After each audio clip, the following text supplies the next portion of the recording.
Welcome students, welcome to the Rainbow Public School and the Achiever Guide Amit sir YouTube channel. मैं हूं अमित शर्मा और आज हम पढ़ने वाले हैं क्लास 9th में जो फिजिक्स पोर्शन है उसको स्टार्ट करने वाले हैं। और क्लास 9th में फिजिक्स पोर्शन जो है वो स्टार्ट होता है चैप्टर 8 से और चैप्टर 8 है आपका मोशन। एक्चुअली में ये मोशन हमको जब समझना है, फिजिक्स हमको पहली बार पढ़ना है, ज़्यादा डीप में पढ़ना है, तो हमको पूरे इस चैप्टर में थोड़ा सा ज़्यादा ध्यान देना पड़ेगा। वीडियो को बार बार देखिएगा ताकि आपको समझ में आ सके कि एक्चुअल में इस चैप्टर में हमको लर्न क्या क्या करना है। तो हम सबसे पहले इस चैप्टर की बात कर लेते हैं कि ये चैप्टर क्या इंक्लूड करता है। तो देखिए, इस चैप्टर में हमको पढ़ना है मोशन क्या होता है, डेफिनेशन ऑफ मोशन, मोशन होने में हमको क्या क्या प्रॉपर्टीज एग्जिबिट होती हैं, क्या क्या ऑब्जेक्ट में प्रॉपर्टीज आती हैं, कौन कौन से फॉर्म पढ़ने, वेलोसिटी क्या होती है, स्पीड क्या होती है, डिस्टेंस क्या होता है, डिस्प्लेसमेंट क्या होता है, और कुछ कैलकुलेशंस जो है यहाँ पे हम लर्न करने वाले हैं। ओके, तो ये आज आपका जो वीडियो है क्लास 9th के लिए चैप्टर 8 का, या फिर साइंस में कहूँ तो फर्स्ट वीडियो ही है। तो हम सिर्फ यहाँ पे आज पढ़ेंगे मोशन चैप्टर का इंट्रोडक्शन, और एक्चुअल में हम अब बात करने वाले हैं व्हाट इज मोशन। और मोशन को स्टडी करने से पहले हमको कुछ चीज़ें और समझना है। देखिए, मोशन, कोई भी ऑब्जेक्ट मोशन में कब होता है, गति में कब होता है, जब वो मूव कर रहा होता है। हमको कोई चीज़ दौड़ती हुई दिखेगी, हम कहते हैं ये तो चल रही है सर। अगर कोई स्टेबल है तो हम क्या कहते हैं, उसको रेस्ट में रखा हुआ है, रेस्ट में है, नहीं चल रहा है, स्थायी है, हिंदी में उसको ऐसे बोल देते हैं हम। तो मोशन को बेहतर तरीके से समझाने के लिए हमको स्टेट्स की बात करनी होगी। स्टेट्स, देखिए आपने केमिस्ट्री में अलग 3 स्टेट्स पढ़ी होंगी, स्टेट्स ऑफ ऑब्जेक्ट्स और स्टेट्स ऑफ पार्टिकल्स। जो 3 स्टेट हैं वो कौन कौन सी हैं, solid, liquid and gas. But हम जो यहाँ पढ़ेंगे वो स्टेट्स की बात करेंगे मोशन में, फिजिक्स के कंसर्न में, कि फिजिक्स में स्टेट्स कितनी होती हैं। तो फिजिक्स में स्पेशली क्लासिकल फिजिक्स की अगर हम बात करें, जिसमें हम ऐसे ऑब्जेक्ट्स की स्टडी करते हैं जो हमें दिखते हैं, ओके, लार्जर ऑब्जेक्ट्स की स्टडी करते हैं। तो देखिए, स्टेट्स मोशन फिजिक्स में जो है, जो स्टेट्स होती हैं वो 2 टाइप की होती है। कौन कौन सी? एक होती है कंडीशन ऑफ रेस्ट, और दूसरा होता है मोशन, कंडीशन ऑफ मोशन। और रेस्ट और मोशन को आप डिफाइन कैसे करते हैं? तो सबसे बड़ी बात है कि इन दोनों के बीच में जब भी बात करेंगे कि क्या हो गया, लड़ाई झगड़ा हो गया, क्या कुछ हो गया, तो इनका बीच बचाव करने हमेशा कौन आता है बेटा? टाइम। क्योंकि ये टाइम के बिना अधूरे हैं। अगर टाइम के हिसाब से हमने इनको डिफाइन नहीं किया तो इसका मतलब ये इनको हम प्रॉपर तरीके से डिफाइन नहीं कर पाएंगे। बात समझ में आ गई? सो रेस्ट, कंडीशन ऑफ फिजिक्स में 2 स्टेट्स होती हैं, कंडीशन ऑफ रेस्ट की और कंडीशन ऑफ मोशन की, जिनको किसके बिहाफ में डिफाइन किया जाता है? टाइम के बिहाफ में डिफाइन किया जाता है। तो अब हम इसमें टाइम के बिहाफ में कैसे डिफाइन करते हैं? देखो, अगर कोई आदमी बहुत देर से खड़ा हुआ है, समझिएगा बात, इसका मतलब जो उसकी पोजीशन है, मान लीजिए कोई व्यक्ति है, बंदा है बस स्टैंड में, बस का वेट कर रहा है, उसकी पोजीशन फिक्स है ना, किसी जगह में खड़ा हुआ बस का वेट कर रहा है, या बैठा हुआ बस का वेट कर रहा है। इसका मतलब वो उस लोकेशन में, उस पॉइंट पे क्या है? स्टेबल होगा, मतलब उसकी पोजीशन क्या है? फिक्स है। कब? जैसे आप दूर से देखे हो, बहुत देर में कोई आदमी धूप में खड़ा हुआ, तो आप कह देते हो, मैं कहता हूँ अरे वो तो बहुत देर से धूप में खड़ा हुआ है। इसका मतलब क्या हुआ कि वो जब भी आपने जिस टाइम के बाद देखा, आपने जब बहुत देर कहा ना, इसका मतलब आपने उसको पहले ही देख लिया था, वो वहीं पर खड़ा हुआ है। और उसके बाद आपने कुछ देर बाद जिस टाइम पे उसको देखा दोबारा, या तिबारा देखा हो, या बार बार देखते ही रहे हो, तो आपने फिर देखा तो कहा कि यार ये तो बहुत देर से धूप में खड़ा हुआ है। इसका मतलब क्या है कि उस टाइम ड्यूरेशन में, देखिए पोजीशन डिफाइन हम इन दोनों को किससे डिफाइन कर पाएंगे, टाइम से ही डिफाइन कर, कि उस टाइम ड्यूरेशन में उस आदमी की या उस बंदे की पोजीशन जो या तो बस स्टैंड पे बैठा या खड़ा हुआ है या फिर धूप में खड़ा हुआ है, उसकी पोजीशन क्या है, फिक्स है, चेंज नहीं हुई है। आपके कहने का मतलब यही हुआ ना, ये बहुत देर से खड़ा हुआ है बस स्टैंड में, ये तो बहुत देर से बैठा हुआ खड़ा हुआ है धूप में, इसका मतलब उसकी पोजीशन क्या है, फिक्स है। और आप बात किसकी कर रहे हो, टाइम की। क्या कर रहे हो, टाइम की। बात समझिएगा कि आपने कुछ देर बाद उस आदमी को देखा, ऐसा तो नहीं है कि आपने उसको पहली बार देखा और कह दिया हो कि यार वो तो बहुत देर से धूप में खड़ा है, ऐसा हो ही नहीं सकता। इसका मतलब अगर आपने ये स्टेटमेंट दिया है कि वो व्यक्ति बहुत देर से धूप में खड़ा हुआ है, इसका सीधा मतलब ये है कि आपने उसको पहले एक बार तो जरूर देखा होगा, उसके बाद ही आपने वो बहुत देर का शब्द यूज किया है। अगर आपने उसको पहली बार देखा होता तो यही स्टेटमेंट कहते कि वह व्यक्ति धूप में क्यों खड़ा हुआ है, ये फर्स्ट टाइम देखने वाले का स्टेटमेंट होगा। लेकिन अगर आपने उस व्यक्ति को पहली बार देखा, फिर कुछ देर बाद दोबारा देखा, वो लॉन्ग ड्यूरेशन भी हो सकता है और शॉर्ट ड्यूरेशन भी हो सकता है, ठीक है, मतलब वो कम टाइम भी हो सकता है आपके देखने का और बहुत देर बाद भी देखने का टाइम हो सकता है, ज्यादा भी हो सकता है। तो आपने थोड़ी देर बाद देखा तो अरे ये तो बहुत देर से धूप में खड़ा है, इसका सीधा मतलब ये है कि उसकी जो फिक्स पोजीशन है वो आपने जिस टाइम ड्यूरेशन में देखी है उसमें आपको पोजीशन क्या लग रही है, फिक्स लग रही है, वो वहीं पे खड़ा हुआ है, रखा हुआ है। क्लियर।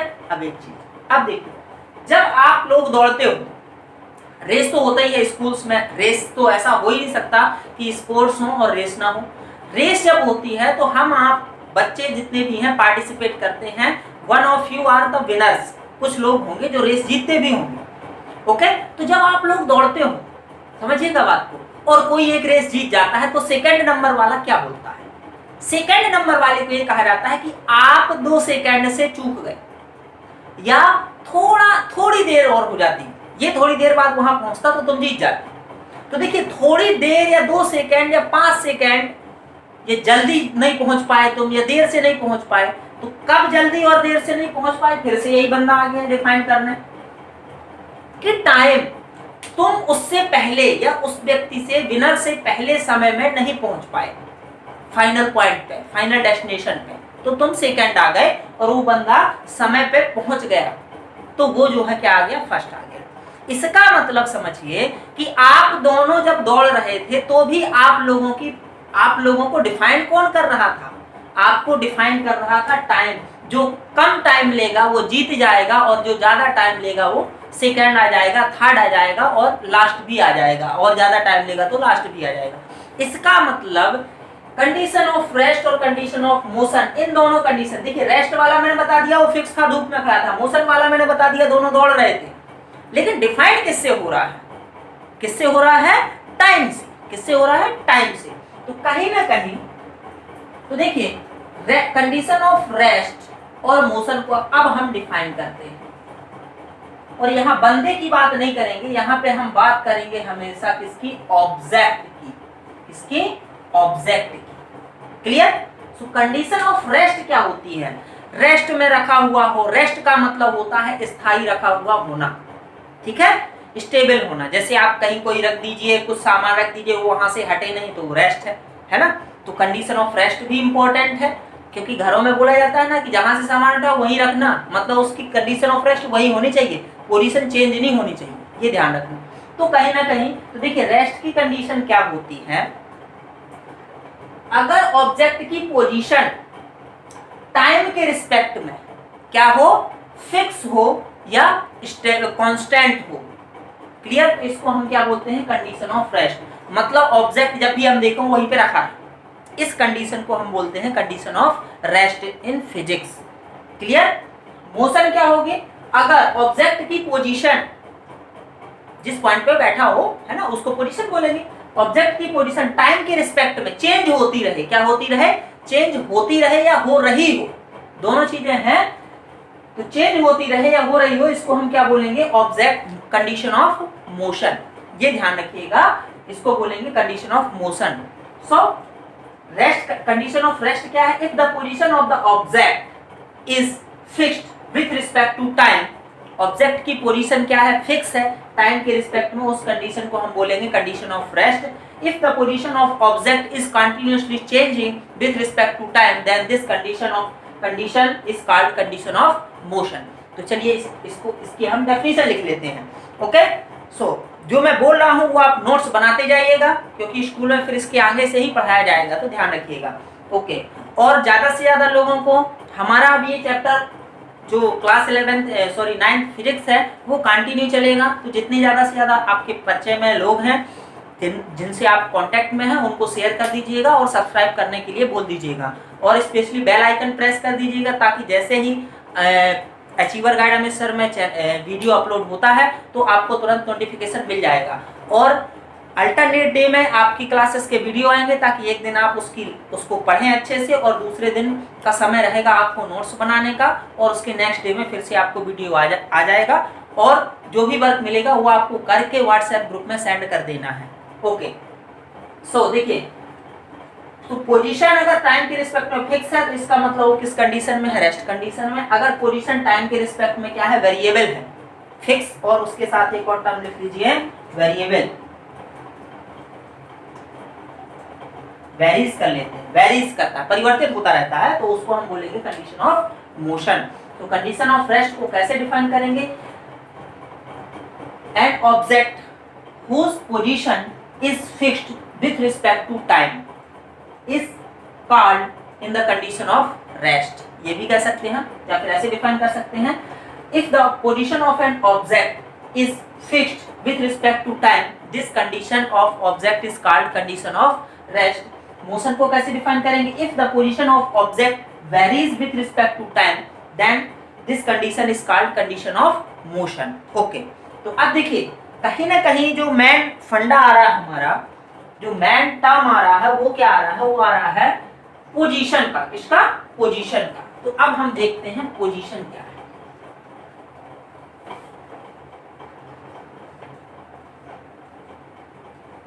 ओके, तो देखिए मान लीजिए कि कोई ऑब्जेक्ट पॉइंट ए में रखा हुआ है, मैंने इनिशियल टाइम को t=0 बोलते हैं। हम आपकी घड़ी के हिसाब से नहीं चलेंगे कि मैंने 2 बजे देखा, 3 बजे देखा, ये कुछ नहीं होता। हम इनिशियल टाइम लेके चलेंगे, उसके बाद कुछ टाइम बाद मैंने जब इस ऑब्जेक्ट को देखा ए पॉइंट में रखा हुआ है t=0 में, तो ये यहीं रखा हुआ था, ठीक है। फिर t=10 आवर, 10 घंटे बाद मैं देखता हूँ इसी ऑब्जेक्ट को, तो मैंने देखा कि अरे ये तो यहीं रखा हुआ है। तो इसका मतलब क्या कहलाया कि ये ऐसा जरूरी नहीं है कि अब ये 10 घंटे बाद सर रेस्ट में रखा हुआ है, इसकी पोजीशन चेंज नहीं हुई, तो मतलब ये अगले 10 घंटे बाद भी वही रहा है, कोई जरूरी नहीं है। इसका सीधा मतलब ये है कि टाइम 0 to 10 आवर, इसकी कंडीशन क्या थी, ये किस कंडीशन में था, रेस्ट कंडीशन। क्लियर। अब दूसरी कंडीशन देखते हैं कि जैसे ही कुछ देर बाद एक बंदा आता है, बच्चा आता है, और मान लीजिए फुटबॉल पड़ी थी, क्या पड़ी थी, फुटबॉल पड़ी थी, ठीक है। इस फुटबॉल को किक कर देता है, तो ये फुटबॉल जो ए पॉइंट में थी उसने इस तरफ किक कर दिया, बच्चे ने, तो वो बॉल आके यहाँ पे रख गई, ये बॉल आके यहाँ पे रख गई, इसकी पोजीशन हो गई बी। क्या हो गई, बी। तो जब ये यहाँ रखा था और अब ये यहाँ पहुंच गया, तो इन दोनों के बीच का कुछ ना कुछ डिस्टेंस होगा। मान लिया हमने ये डिस्टेंस था 10 मीटर। कितना था, 10 मीटर, ठीक है। ये ऐसा कर लो, 1 किलोमीटर कर लो, 1 किलोमीटर जब किक मारी तो 1 किलोमीटर बॉल ट्रेवल कर गई, ठीक है। तो इसकी पोजीशन आ गई। अब जब मैं इस बॉल को, मान लीजिए 10 घंटे तक था, तो 10 आवर से, देखिए 10 आवर तक मतलब 9 to 10, 9 से जब 10 बज रहे थे तब वो स्टेबल था, बट 10 से जैसे ही टाइम 11 की तरफ बढ़ा तो किस में आ गया, वो मोशन में आ गया, मोशन में आ गया। और 1 घंटे चला, मतलब t=10 आवर अपवर्ड में, 10 घंटे से ऊपर जैसे होता है, 10 घंटा 1 मिनट या 10 घंटा 1 सेकेंड, ठीक है। तो ये मूव कर रहा था, और इसके बाद 11 आवर में आके ये कहा, 1 घंटे तक यहां से यहां तक चलने में कितना टाइम लगा इसको, 1 घंटा, 1 आवर। 10वें घंटे से यहां से चलना स्टार्ट किया और यहां आके 11वें घंटे में रेस्ट में आ गया। तो जैसे ही 11th आवर से के बाद से मैंने देखा तो ये फिर कहाँ पोजीशन में रखा है, बी में। क्लियर? तो अगर रिस्पेक्टिव टाइम में देखेंगे, अगर इसकी बात करेंगे हम कि 10 घंटे से पहले, 10 घंटे के पहले वो किस कंडीशन में था, तो हम कहेंगे सर रेस्ट कंडीशन में। फिर हम कहेंगे कि 10 घंटे के बाद वो किस कंडीशन में था, तो 10 घंटे के बाद 11वें घंटे तक वो किस कंडीशन में था, मोशन में था। क्यों? क्योंकि उसने 1 किलोमीटर वो ट्रेवल कर रहा था बॉल। इसके बाद 11वें घंटे के बाद क्या हम कहेंगे कि सर अब वो रेस्ट कंडीशन में है, but position has been changed, position change हो गई है, भले वो रेस्ट कंडीशन में। क्यों? क्योंकि पहले ए में था, अब कहां पहुंच गया है, बी में। क्लियर? तो देखिए जब पोजीशन इसने मोशन किया, ऑब्जेक्ट को जब किक किया गया तो ये बी पोजीशन में आया। तो जब ये ऑब्जेक्ट मूव हुआ तो टाइम तो हमने पहले ही बता दिया था, टाइम से तो डिफाइन करना ही है। लेकिन एक चीज और आपको समझ में आई होगी कि जब ये ऑब्जेक्ट मूव हुआ तो ए से बी के बीच जब वो मोशन में आया, जब वो चल रहा था, तो कहीं ना कहीं कुछ उसने डिस्टेंस कवर करी। क्या कवर करी? डिस्टेंस कवर करी। जब भी ऑब्जेक्ट का पोजीशन चेंज होता है तो वो क्या कवर करता है? डिस्टेंस कवर करता है। समझिएगा बात को। लेकिन एक चीज और है, तो डिस्टेंस यहाँ पे ए से बी तक उसने कितना कवर कर लिया? 1 किलोमीटर। कब? जब सर उसको किक किया गया 10 आवर के बाद, जस्ट आफ्टर 10 आवर। 10 घंटे पहले वो स्टेबल था, फिर उसके बाद अब उसको किक किया गया तो 1 घंटे तक वो मोशन में रहा। 10 to 11 आवर वो कहाँ रहा? मोशन में रहा। और कहाँ पहुंच गया? पोजीशन बी में पहुंच गया। तो इस पोजीशन चेंज के दौरान जो उसकी पोजीशन चेंज हुई वो किससे गिवन होगी बेटा? वो गिवन करी जाएगी डिस्टेंस से। किससे? डिस्टेंस से। ओके, तो अब हम बात करेंगे डिस्टेंस की। किसकी? डिस्टेंस की। अब देखिए, चलिए पहले डिस्टेंस की बात करें। तो डिस्टेंस की बात क्या हुई, देखिए समझिएगा। डिस्टेंस क्या है? डिस्टेंस ए और बी के बीच का क्या है? लेंथ है। क्या है? लेंथ। इसको समझिएगा, इसको डिफाइन कर रहे हैं। डिस्टेंस क्या है? ए और बी की जो पोजीशंस हैं इनके बीच का लेंथ है। और ये लेंथ कब कवर किया गया है? जब ऑब्जेक्ट मोशन में था। क्या था? मोशन में। तो इसका डिस्टेंस को डिफाइन करने के लिए आपको 2 टर्म चाहिए होते हैं। एक तो ऑब्जेक्ट किसमें होगा? मोशन में। और मोशन के दौरान वो क्या कवर करेगा भैया? जो लेंथ चलेगा उसको हम क्या बोलेंगे? डिस्टेंस बोलेंगे। So what is distance? Distance is the total length covered during motion.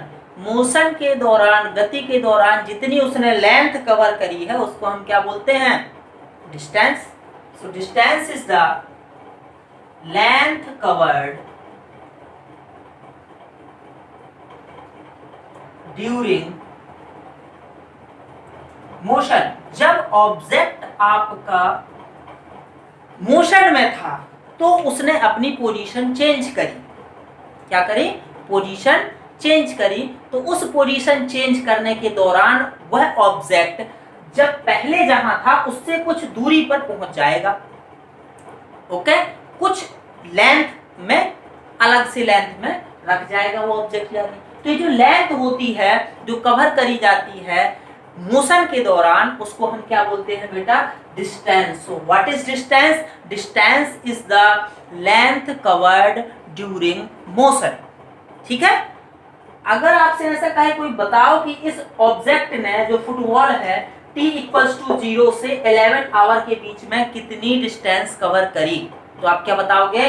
Sir t = 0 से 11 आवर के बीच में एक्चुअल में मोशन में कब आया था? ये मोशन में आया था आफ्टर 10 आवर। तो मोशन के दौरान ही डिस्टेंस कवर करी जा सकती है, रेस्ट कंडीशन के दौरान नहीं करी जा सकती। तो इसका मतलब क्या हुआ कि total length cover during 0 to 11 hour कितना हो जाएगा?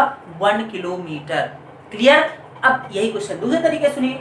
अगर कोई कहे कि find the total length covered during motion of the object, तो देखिए टाइम हमारे पास 0 to 11 आवर का दिया हुआ है, लेकिन ऑब्जेक्ट के मोशन के दौरान जितना लेंथ है वो हमको बताना है। तो ऑब्जेक्ट मोशन में कब था भैया? 10 से 11 घंटे में, तो 1 किलोमीटर लेंथ कवर हो गई। ठीक है?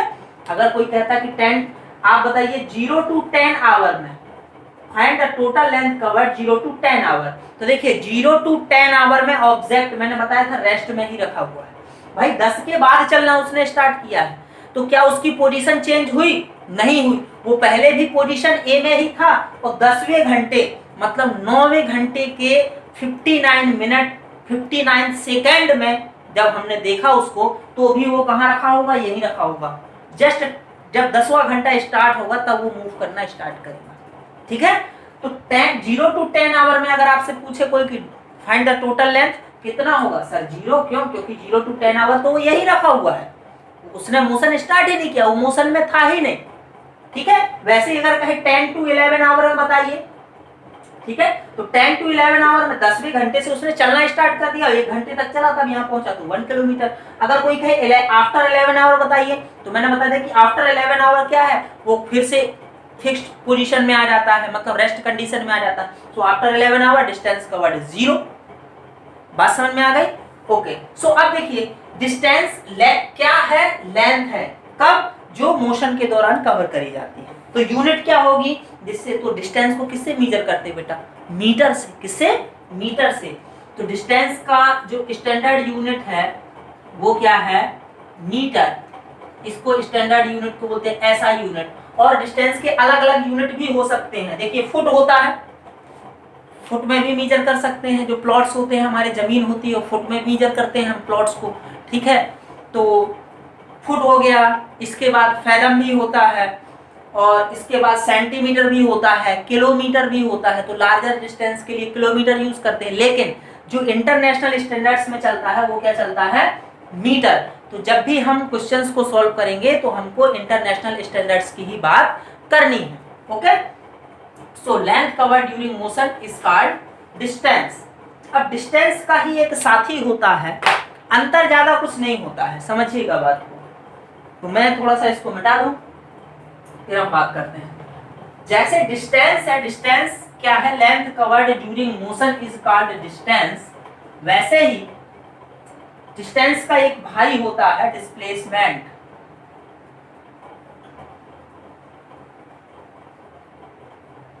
देखिए, और हम यहां पर थोड़ा सा डिस्टेंस को भी लिख लेते हैं। डिस्टेंस, सो डिस्टेंस क्या होता है? जब भी ऑब्जेक्ट मूव करता है, डायरेक्शन की बात नहीं करी थी हमने जब डिस्टेंस हमने बात कही थी। कोई किक करता है, नॉर्थ में किक कर दे, साउथ में किक कर दे, कहीं किक कर दे, कोई फर्क नहीं पड़ता। लेकिन जैसे कोई आदमी मूव कर रहा है ना, अब आपने एक क्वेश्चन समझिएगा मेरा कि मान लीजिए कि कोई आदमी या कोई बंदा है जॉगिंग करके आ रहा है। ठीक है, तो अगर उसने आपने उससे पूछा कि कहाँ गए थे, तो वो कहेगा जॉगिंग करने। यही कहेगा कि जॉगिंग करने गया था। तो अगर उस बंदे से आपने पूछा कि आज कितना दौड़े, तो कहेगा भाई साहब 10 किलोमीटर। देखिएगा उसने जो जॉगिंग करी है वो कितनी करी है? 10 किलोमीटर। इसका मतलब जो अभी डिस्टेंस की डेफिनेशन थी कि वो जब घूमने गया था तो उसने टोटल डिस्टेंस कितनी ट्रेवल करी? 10 किलोमीटर। लेकिन अगर आपने उससे पूछ लिया किस रोड पे गए थे, तो अब यहां मतलब बदल जाएगा। आपने अगर पूछ लिया किस रोड पे 10 किलोमीटर जॉगिंग करने गए थे, तो मुद्दा बदल गया। किस रोड पे जाने का मतलब देखिए, ये बात हो रही है डायरेक्शन की। किसकी? डायरेक्शन की। तो अगर आपने उससे पूछा जॉगिंग करने गए थे, उसने कहा हाँ। कितना गए थे? उसने कहा 10 किलोमीटर जॉग करके आया हूं। तो आपने 10 किलोमीटर जब उसने बताया तो आपने ये थोड़ी सोचा होगा कि आसमान की तरफ दौड़ा होगा 10 किलोमीटर, कि साउथ की साइड दौड़ा होगा, नॉर्थ की साइड सलिहा रोड में गया होगा, सतना रोड में गया होगा, पन्ना रोड में गया होगा, पता नहीं कहाँ गया होगा। उसका सीधे कहने का भाई 10 किलोमीटर में दौड़ के आया, बात खत्म हो गई। ठीक है, तो जब सिर्फ बात मैग्नीट्यूड की हो, इसको बोलते हैं मैग्नीट्यूड। कितना काम हुआ या कितना मैग्नीट्यूड है। ठीक है, तो ये क्या कहलाता है? डिस्टेंस। क्या बात होगी? ये डिस्टेंस। लेकिन जैसे ही आपने पूछा भैया 10 किलोमीटर लेकिन किस रोड पे, उसने कहा पन्ना रोड पे गया। तो क्या आ गया कि भैया तुम तो गए थे लेकिन 10 किलोमीटर कहाँ घूम के आए? तो डायरेक्शन की आ गई। तो अगर डिस्प्लेसमेंट क्या है? अगर जो मूवमेंट है आपका, पोजीशन चेंज है, वो डायरेक्शन के साथ बताया जाए, if the position change is stated with the direction, direction के साथ अगर पोजीशन चेंज बताया जाएगा, उसको डिफाइन करेंगे हम किससे? डिस्प्लेसमेंट से। ठीक है। अगर विदाउट डायरेक्शन, सिर्फ ये बताया जाए 10 किलोमीटर जॉगिंग करके आया हूं, विदाउट डायरेक्शन का भी मैग्नीट्यूड बताया जाएगा, किसका? लेंथ का, तो उसको हम क्या बोलेंगे? डिस्टेंस। तो डिस्टेंस और डिस्प्लेसमेंट में बिल्कुल माइन्यूट सा अंतर है कि डिस्टेंस के लिए हमको क्या चाहिए होता है? सिर्फ मैग्नीट्यूड की जरूरत पड़ती है। कोई भी जो क्वांटिटी होती है, कोई भी चीज होती है फिजिक्स में, दो तरीकों से डिफाइन करी जाती है। एक तरीका होता है स्केलर क्वांटिटी और दूसरा तरीका होता है वेक्टर क्वांटिटी। बता देता हूं थोड़ा सा, स्केलर और वेक्टर। कई बार क्या होता है, देखिए मैं बताऊं आपको, स्कूल का सिंपल एग्जांपल देता हूं, स्केलर और वेक्टर का मतलब क्या है। जब आप लोग अनॉय करते हो, कुछ भी ऐसा काम करते हो जिससे टीचर गुस्सा हो जाते हैं, ठीक है, तो टीचर आपको क्या कहते हैं? 2 थप्पड़ मारूंगा। तो 2 थप्पड़ क्या है? ये मैग्नीट्यूड है। क्या है? मैग्नीट्यूड की पढ़ जाएंगे भैया 2 थप्पड़। ये पनिशमेंट का मैग्नीट्यूड क्या है? 2 स्लैप्स। ठीक है। लेकिन तो वो जो 2 स्लैप्स पनिशमेंट का मैग्नीट्यूड है, क्या है? Magnitude of punishment. आपको जो पनिशमेंट देना था वो कितना बता दिया टीचर ने? 2 स्लैप्स। ठीक है। इसके बाद तो ये क्या हो जाएगा? स्केलर क्वांटिटी हो जाएगी। 2 थप्पड़ लगाऊंगा, पीठ में कि चीक में मारना है आपको, बैक में कि कहीं भी, आपको वो 2 थप्पड़ लगा देंगे टीचर। ठीक है। जब गुस्से में आएंगे आप देखोगे 2 थप्पड़ लगा देंगे, ज्यादा चांसेस चीक के ही है ना। लेकिन फिर भी जो उनका स्टेटमेंट है हम उसको एनालाइज करेंगे कि मैं आपको 2 थप्पड़ लगा दूंगा, या टीचर बोल रहा है आपको कि मैं आपको 2 थप्पड़ लगाऊंगा। इसका मतलब ये क्या है? मैग्नीट्यूड ऑफ पनिशमेंट है 2 थप्पड़। इतना पिट जाओगे तुम, ध्यान रखना। ठीक है। लेकिन अगर उन्हें कह दिया गाल पे लगाऊंगा 2 थप्पड़, तुमको 2 थप्पड़ गाल पे लगेंगे, इसका मतलब मैग्नीट्यूड ऑफ पनिशमेंट तो बता ही बताया, और क्या बता दिया? डायरेक्शन। क्या बता दिया? डायरेक्शन। डायरेक्शन क्या बता दी? कि गाल में पड़ने वाले तुमको। बात समझ में आई? इसका मतलब क्या है कि जो मैग्नीट्यूड ऑफ पनिशमेंट, मतलब जो मैग्नीट्यूड है, अगर किसी क्वांटिटी को डिफाइन करने के लिए सिर्फ मैग्नीट्यूड की जरूरत पड़ती है, किसके? मैग्नीट्यूड की, वो कहलाती है स्केलर क्वांटिटी। और वेक्टर क्वांटिटी क्या है कि अगर किसी क्वांटिटी को डिफाइन करने के लिए मैग्नीट्यूड तो जरूरी हो गई करे, उसके साथ क्या जरूरी हो? डायरेक्शन। तो इसको बोलते हैं हम वेक्टर क्वांटिटी। क्या बोलते हैं? Vector quantity. तो इसको अब हम ऐसे समझ सकते हैं कि देखिए, डिस्प्लेसमेंट और डिस्टेंस दोनों भाई भाई हैं। इनको क्या चाहिए? दोनों में अगर पोजीशन चेंज होती है, क्या होता है? अगर ऑब्जेक्ट की पोजीशन टाइम के रिस्पेक्ट में चेंज होती है, आई मीन टू से ऑब्जेक्ट मोशन में होता है, तो डिस्प्लेसमेंट भी होता है और डिस्टेंस भी होता है। ठीक है। तो डिस्प्लेसमेंट भी किससे डिफाइन होता है? Length covered. डिस्टेंस भी किससे डिफाइन होता है? Length covered.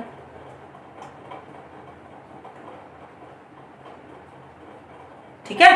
लेकिन डिस्प्लेसमेंट में लेंथ कवर्ड और उसके साथ उस लेंथ को किस डायरेक्शन में कवर किया गया है, वो दोनों चीज चाहिए होती है, और डिस्टेंस में कुछ नहीं चाहिए होता है। तो देखिए, लेंथ कवर्ड क्या हो गया? मैग्नीट्यूड, और डायरेक्शन क्या हो गया? उसके लिए डायरेक्शन, और डिस्टेंस में सिर्फ हमको जरूरत क्या है? लेंथ कवर्ड की। तो देखिए, मैग्नीट्यूड और डायरेक्शन जिस चीज को डिफाइन करने के लिए, फिजिकल क्वांटिटी को डिफाइन करने के लिए जरूरत पड़ती है, उसको हम क्या बोलते हैं?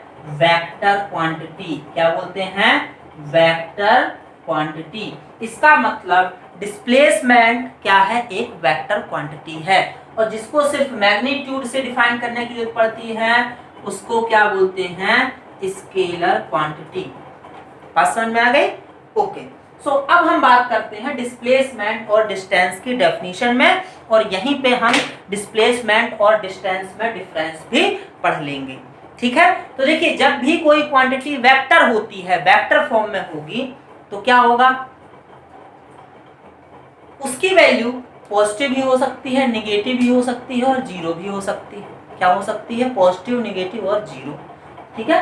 और डिस्टेंस जो स्केलर क्वांटिटी होती है उसकी वैल्यू जीरो हो सकती है और पॉजिटिव, नेगेटिव कभी नहीं हो सकती। लेंथ आप मेजर करेंगे कभी तो उसको नेगेटिव नहीं लेंगे, ठीक है। लेकिन डिस्प्लेसमेंट आपका नेगेटिव भी हो सकता है, क्योंकि ये डिपेंड किस में करता है, डायरेक्शन में। किस में करता है, डायरेक्शन में।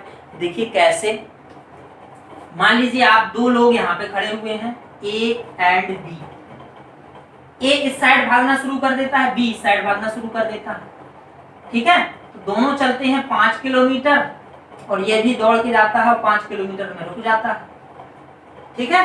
तो अगर यहाँ पे दोनों की डिस्टेंस की बात करोगे कि ऑब्जेक्ट ए और बी या मैन ए एंड बी ने कितनी डिस्टेंस कवर करी, तो आप आंख बंद करें, ए ने भी भैया 5 किलोमीटर करी है और बी ने भी 5 किलोमीटर डिस्टेंस कवर करी है। लेकिन जब आपसे पूछा जाएगा कि यहाँ पे डिस्प्लेसमेंट कितना हुआ है, तब आप क्या बताओगे, ए ने 5 किलोमीटर अगर पॉजिटिव करी है, क्योंकि एक्स डायरेक्शन को हम डिस्प्लेसमेंट में पॉजिटिव लेते हैं, पॉजिटिव एक्स को, तो बी ने कैसी करी है, हम या तो माइनस लगा दें, नेगेटिव बता दें, या फिर ये कह दें कि बी ने जो डिस्प्लेसमेंट किया है वो क्या किया है, opposite to the direction of A. मतलब जब ए इस साइड भाग रहा था तो बी उस साइड भाग रहा था। Very clear. तो आज सिर्फ आप माइंड में कॉन्सेप्ट बनाइए इस वीडियो को देख करके, है ना। और कल हम डिटेल्ड एनालिसिस, डिटेल्ड स्टडी करेंगे डिस्प्लेसमेंट और डिस्टेंस की। मेरा सिर्फ आज ये था कि आपका माइंड सेट हो जाए लर्न करने के लिए डिस्टेंस है जो मोशन चैप्टर है। ओके, सो नेक्स्ट डे कल ही आपके लिए एक और नया वीडियो आएगा जो आपको कंटिन्यू आपके चैप्टर में हम उसको आगे बढ़ाएंगे, ठीक है। Okay, thank you. और चैनल को सब्सक्राइब जरूर करिए और शेयर कर दीजिए सारे दोस्तों को, उनसे भी बोलिए कि सब्सक्राइब कर लें और लाइक आइकन को जरूर प्रेस करते जाइए।